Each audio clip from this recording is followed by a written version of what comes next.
তুমি কি জানো এইবার ভোট দিতে গিয়ে তুমি যদি শুধু একটা স্লিপ নিয়ে যাও তাহলে কিন্তু তোমাকে ভোট দিতেই দেওয়া নাও হতে পারে। আর কোন ভুল করলে তুমি নিজের ভোটাধিকার হারাবে পারো।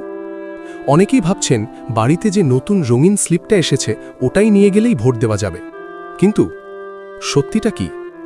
এই স্লিপ আসলে কি? আজকের ভিডিওটা দেখলে তুমি শুধু জানবে না, ভোট দিতে যাওয়ার আগে ঠিক কি করা জরুরি সেটাও পরিষ্কার বুঝে যাবে। তাই ভিডিওটা শেষ পর্যন্ত অবশ্যই দেখো, কারণ মাঝখানে আছে এমন কিছু তথ্য যা অনেকেই জানেন না। আপনি দেখছেন জঙ্গলমহল এনজিও টিভি। এই তথ্যটা যদি আপনার উপকারে লাগে তাহলে অবশ্যই লাইক দেবেন এবং সাবস্ক্রাইব করবেন। বাংলায় এবার 2 দফায় বিধানসভা নির্বাচন অনুষ্ঠিত হচ্ছে। প্রথম দফার ভোট আগামী 23 এপ্রিল বৃহস্পতিবার। প্রথম দফায় ভোট হবে 152টি আসনে, দ্বিতীয় দফায় ভোট হবে 142টি আসনে। এইবারের ভোট শুরু হচ্ছে এসআইআর পর্ব শেষ হবার পর, তাই মানুষের মধ্যে আলাদা একটা উত্তেজনা ও আগ্রহ তৈরি হয়েছে। কিন্তু শুধু উত্তেজনা থাকলেই হবে না, নিয়মগুলো ঠিকমতো না জানলে সমস্যায় পড়তে পারো। এইবার নির্বাচন কমিশন একটা নতুন জিনিস এনেছে, ভোটার ইনফরমেশন স্লিপ বা ভিআইএস। এই স্লিপটা আগের তুলনায় অনেক বেশি আধুনিক এবং ব্যবহার সহজ। এতে কি থাকছে? তোমার নাম ও ঠিকানা, ভোটার নম্বর, বুথের বিস্তারিত তথ্য, একটি কিউআর কোড এবং সবচেয়ে গুরুত্বপূর্ণ একটি ম্যাপ। এই ম্যাপ দেখে তুমি সহজেই বুঝতে পারবে তোমার ভোট কেন্দ্র কোথায়। এইবারের সবচেয়ে বড় আপডেট হলো কিউআর কোড। তুমি যদি এই কোড স্ক্যান করো তাহলে খুব দ্রুত তোমার তথ্য যাচাই করা যাবে। এর ফলে কি হবে? লাইনে দাঁড়িয়ে সময় কম লাগবে, ভিড় কম হবে, পুরো প্রক্রিয়া হবে দ্রুত। এবার আসল কথাটা শুনো, যেটা না জানলে বড় সমস্যায় পড়তে পারো। এই ভিআইএস স্লিপটা কোনোভাবেই পরিচয়পত্র নয়। মানে কি? তুমি যদি ভাবো স্লিপ আছে তাই ভোট দিতে পারবো, তাহলে তুমি ভুল করছো। এই স্লিপ দিয়ে ভোট দেওয়া যাবে না।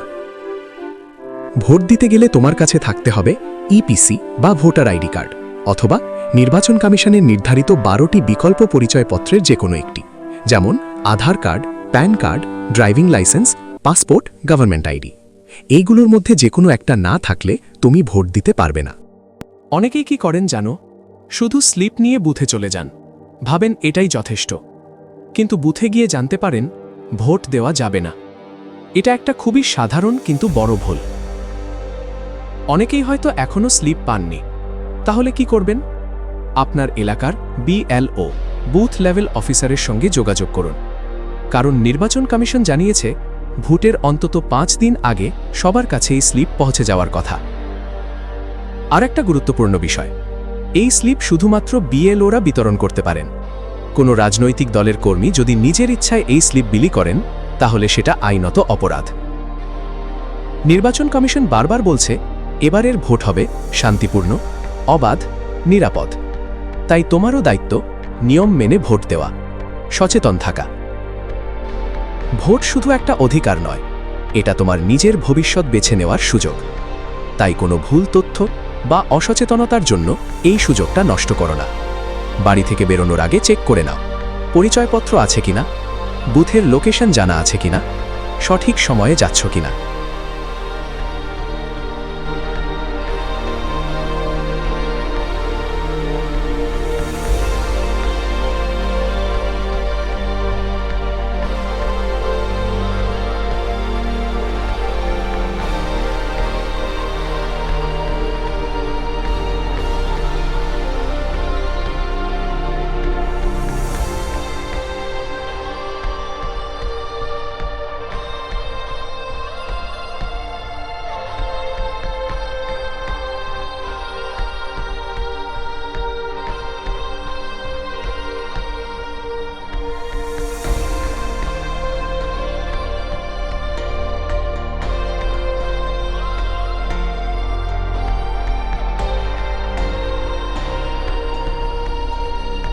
এই ভিডিওটা যদি তোমার কাজে লাগে লাইক করো, কমেন্ট করে জানাও তুমি কি আগে জানতেন এই তথ্যগুলো। শেয়ার করো যাতে অন্যেরাও সচেতন হয়। আর এরকম গুরুত্বপূর্ণ আপডেট পেতে চ্যানেলটা সাবস্ক্রাইব করতে ভুলবে না।